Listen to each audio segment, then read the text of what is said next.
Smart classroom চ্যানেলে সকল ভিউয়ার্সকে জানাই সুস্বাগত। আজকে তোমরা থাম্বনেল দেখে বুঝে গেছো আমি কোন প্রকার ভিডিও নিয়ে চলে এসেছি। আজকে আমি দশম শ্রেণী বাংলা সাহিত্য সঞ্চয়ন গ্রন্থে অন্তর্ভুক্ত গুজরাটি লেখক পান্নালাল প্যাটেলের লেখা অদল বদল গল্পটি থেকে নিয়ে আলোচনা করব। গল্পটি দুটি প্রকারে ভাগ করেছি, প্রথম পর্ব এবং দ্বিতীয় পর্ব নিয়ে। আজকে প্রথম পর্বের ভিডিওতে আমি গল্পটির প্রথম অংশ নিয়ে আলোচনা করব। তাই বন্ধুরা কোনো স্কিপ না করে সম্পূর্ণ ভিডিওটি দেখো, আর কেমন লাগলো সেটি অবশ্যই জানাবে।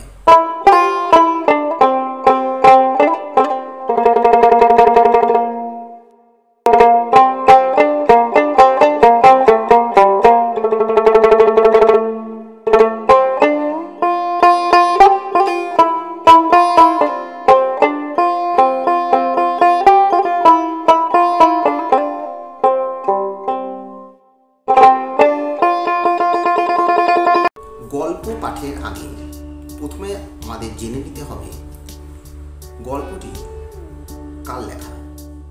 এই উল্লেখযোগ্য গল্পটি গুজরাটি লেখক পান্নালাল প্যাটেল গুজরাটি ভাষায় এই অদল বদল গল্পটি লিখেছেন। তখন তার নামটা ছিল কিন্তু আলাদা। নামটি ছিল প্রথম আমরা যা তথ্য পাচ্ছি, এই গল্পটি প্রথম অনুবাদ করেছে দ্য এক্সচেঞ্জ নামে এস সুন্দরম, এবং গল্পটি প্রথম প্রকাশিত হয় ন্যাশনাল বুক ট্রাস্ট এই উল্লেখযোগ্য সংস্থা থেকে। এছাড়া আমরা যে তথ্য পাচ্ছি, এই গল্পের মূল উৎস কোথায়?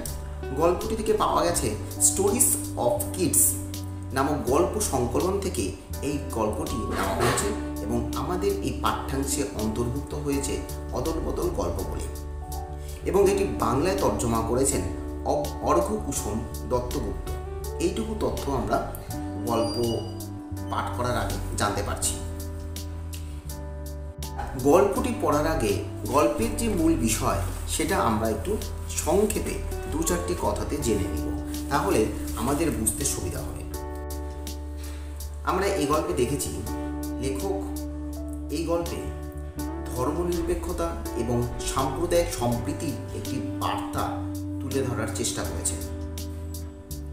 এছাড়া আমরা দেখছি এই গল্পে সমস্ত সংকীর্ণ ধর্মীয় বিভাজনের ঊর্ধ্বে উঠে দুই বালক, হিন্দু একজন এবং একজন মুসলমান, এই দুই বালকের অভিন্ন হৃদয় থাকা সত্ত্বেও বন্ধুপ্রীতি, মানবিকতা স্থান পেয়েছে এই গল্পে।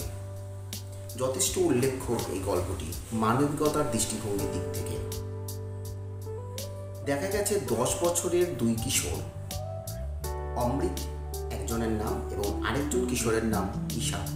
এই অমৃত এবং ঈশাদের নিবিড় বন্ধুত্ব, প্রীতি, ভালোবাসা দেখা গেছে।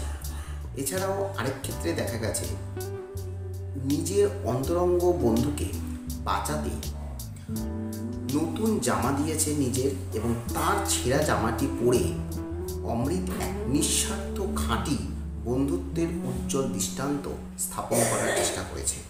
অর্থাৎ এই গল্পে লেখক মানবিকতার দিকটিকে তুলে ধরার চেষ্টা করেছেন, ধর্মীয় বিভাজনের সমস্ত কিছু ঊর্ধ্বে উঠে।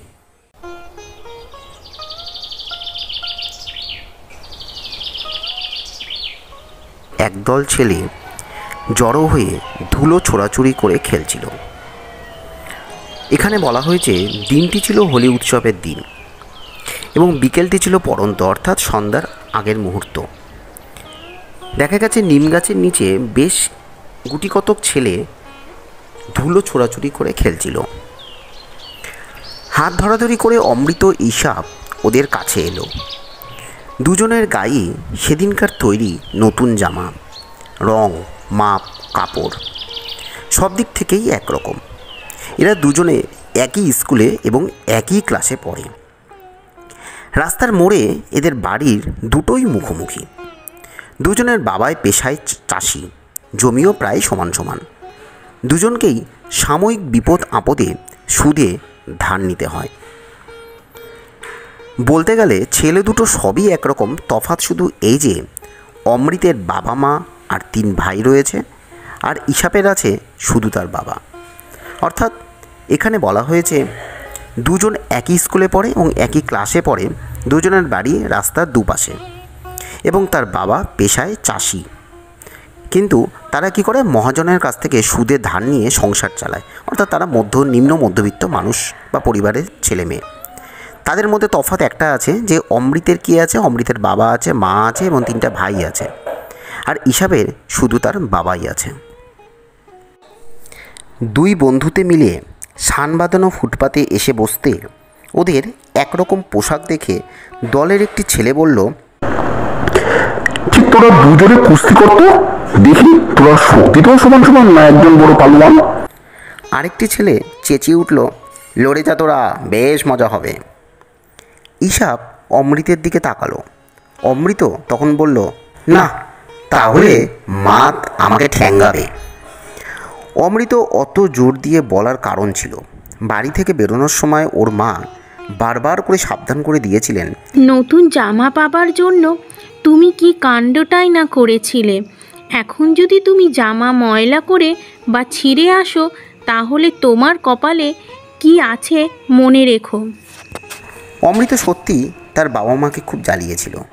শোনামাত্রই অমৃত ফতোয়া জারি করে দিল, ঠিক ঈশাবের মতো জামাটি না পেলে সে স্কুলে যাবে না। অর্থাৎ ঈশাব যেমন তার বাবার কাছে জেদ করেছিল জামা নেওয়ার জন্য, ঠিক তেমনি অমৃতিও তার মা বাবার কাছে জেদ করেছিল জামা পাওয়ার জন্য। যদি সে নতুন জামা না পায় ঈশাবের মতন, সেই স্কুলে যাবে না। তারপরে কি হলো সেটা আমরা দেখি। মা ওকে অনেক বুঝিয়েছিল। হিসাবকে খেতে কাজ করতে হয় বলে ওর জামা ছিঁড়ে গেছে, আর তোরটা তো প্রায় নতুনই আছে। মানে অমৃতের মা অমৃতকে বুঝাতো যে ঈশাব যেহেতু জমিতে চাষ করে তার বাবার সাথে, তার জন্য তার জামাটা ছিঁড়ে গেছে, ময়লা হয়ে গেছে, আর তোর তো সেটা করতে হয় না, এই জন্য তোর জামাটা প্রায় নতুনই আছে এখনও। মোটেই না বলে কাঁদতে কাঁদতে অমৃত ওর জামার একটা ছেঁড়া জায়গায় আঙ্গুল ঢুকিয়ে আরও ছিঁড়ে দেয়। তখন মা ওকে বেকায়দায় ফেলার জন্য বললেন, নতুন জামা দেবার আগে হিসাবের বাবা ওকে খুব মেরেছিল, তুইও সেরকম মার খেতে রাজি আছিস? অমৃত এতেও পিছপা হতে রাজি নয়। ও মরিয়া হয়ে বলল, ঠিক আছে, আমাকে বেঁধে রাখো, মারো, কিন্তু তোমাকে ঈশাবের মতো একটা জামা আমার জন্য জোগাড় করতেই হবে। ঈশাবের মা এইসব ঝামেলা থেকে বাঁচার জন্য বললেন, ঠিক আছে, তোর বাবাকে গিয়ে বল গে। অমৃত জানতো মা না বললে ওর বাবার রাজি হবার সম্ভাবনা খুবই কম, কিন্তু অত সহজে হাল ছাড়ার পাত্রও সে নয়। ও স্কুলে যাওয়া প্রায় বন্ধ করে দিল, খাওয়া ছেড়ে দিল এবং রাত্রিরে বাড়ি ফিরতে রাজি হলো না। শেষমেশে ওর মা হাল ছেড়ে দিয়ে অমৃতের বাবাকে ওর জন্য নতুন জামা কিনে দিতে রাজি করালেন। এরপর উনি গিয়ে ঈশাবের বাবার গোয়ালঘর থেকে লুকিয়ে থাকা অমৃতকে বাড়ি নিয়ে এলেন। সুন্দর সাজগোজ করে বাড়ি থেকে বেরিয়ে অমৃতর একেবারেই ইচ্ছা ছিল না জামা কাপড় নোংরা হয় এমন কিছু করতে। বিশেষ করে ঈশাবের সঙ্গে কুস্তি লড়তে তো একেবারেই গড়রাজি। অর্থাৎ এখানে বলা হয়েছে অমৃত জানতো যে মা না করলেও বাবার রাজি হবার সম্ভাবনা খুবই কম। মা যদি না বলে তাহলে বাবা রাজি হবে না।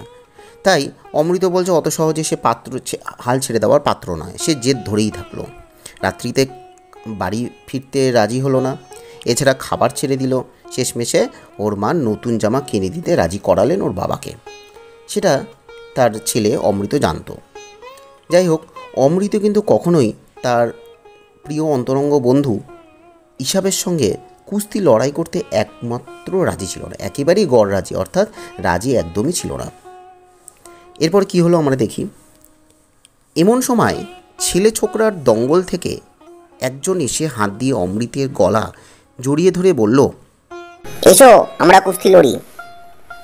এই বলে সে অমৃতকে খোলা মাঠে নিয়ে এলো। অমৃত ওর বাঁধন কেটে বেরোবার চেষ্টা করতে করতে বলল, দেখ কালিয়া, আমি কুস্তি লড়তে চাই না, আমাকে ছেড়ে দে। কালিয়া তো ওকে ছাড়লই না, বরং ছুঁড়ে মাটিতে ফেলে দিল। ছেলের দল আনন্দে চেঁচিয়ে উঠল, কালিয়া জিতেছে, অমৃত হেরে গেছে, কি মজা কি মজা, এই বলে ছেলেরা চিৎকার করতে লাগলো। অর্থাৎ এখানে বলা হয়েছে ছেলে ছোকরার যে দল ছিল সেই দল থেকে কোনো একজন ছেলে এসে অমৃতের গলা জড়িয়ে ধরল, ধরে বলল, চলো আমরা সবাই মিলে কুস্তি লড়ি। তো অমৃত কুস্তি লড়তে রাজি ছিল না। যাই হোক, অমৃতের সঙ্গে হিসাবে কুস্তি লড়াইয়ের জন্য সকলে কিন্তু ছেলেরা উৎসাহ দিল। তারপর কালিয়ার সঙ্গে সে কুস্তি লড়ল। কালিয়া কিন্তু তাকে ছুঁড়ে মাটিতে ফেলে দিল, আর ছেলেরা তখন আনন্দে চিৎকার করতে লাগলো, কী মজা কী মজা, কালিয়া জিতেছে, এই বলে চিৎকার করতে লাগলো। এইসব ঘটনা দেখে ইসাপের মেজাজ চড়ে গেল। ও কালিয়ার হাত ধরে বলল, আয়, আমি তোর সঙ্গে লড়বো। কালিয়া ইতস্তত করছিল। কুস্তি শুরু হয়ে গেল। ইসাপ ল্যাং মারতে কালিয়া ব্যাঙের মতন হাত পা ছড়িয়ে মাটিতে পড়ে গিয়ে চেঁচাতে লাগলো। তামাশা করে হলেও এখন ব্যাপারটা ঘোরালো হয়ে পড়েছে এবং কালিয়ার বাবা মা এসে ওদের পিটুতে পারে বুঝতে পেরে সবাই যেদিক পারে সেদিকে পালিয়ে গেল। অর্থাৎ এই যে ঘটনাটা ঘটেছিল, কুস্তি লড়াই হয়েছিল, সেটা যদি এবং তার বাবা জানতে পারে, কালিয়ার বাবা মা, তাহলে কিন্তু তাদেরকে মারতে এই মাঠে চলে আসবে। সে কথা জানতে পেরে বা বুঝতে পেরে তারা এদিক ওদিক পালিয়ে গেল। এরপর অমৃত আর ইসাবও রণভূমি ত্যাগ করল। কিছুটা যেতেই অমৃতের নজরে এলো যে ইসাপের জামার পকেট 6 ইঞ্চি পরিমাণ কাপড় ছিঁড়ে গেছে। তা দেখে ওরা ভয়ে কাঁট হয়ে গেল। অর্থাৎ এখানে বলা হয়েছে অমৃত এবং ইসাপ যে মাটি কুস্তি লড়ছিল, সে কুস্তির লড়াই ভূমি থেকে, রণভূমি মানে যুদ্ধক্ষেত্র নয়, এখানে কুস্তি লড়াই ভূমি থেকে তারা সেই জায়গা ত্যাগ করলো বা ছেড়ে চলে গেল। কিছুটা যেতেই অমৃত দেখতে পেল যে তার যে ইসাবের যে জামার পকেটটা আছে, ইসাবের জামার পকেট ছিঁড়ে গেছে, প্রায় 6 ইঞ্চি কাপড় ছিঁড়ে গেছে। এ কথা জানতে পেরে ওরা ভয় পেয়ে গেল, কারণ ওদের বাড়িতে যদি জানে তাহলে ইসাবের বাবা যথেষ্ট তাকে বকা দিবে বা মারও দিবে। সেই কারণে ভয় তারা সন্ত্রস্ত হয়ে গেল। ওরা জামা কতটা ছিঁড়েছে পরীক্ষা করছে। এমন সময় শুনতে পেল ইসাবের বাবা ইসাবকে ডাকছেন।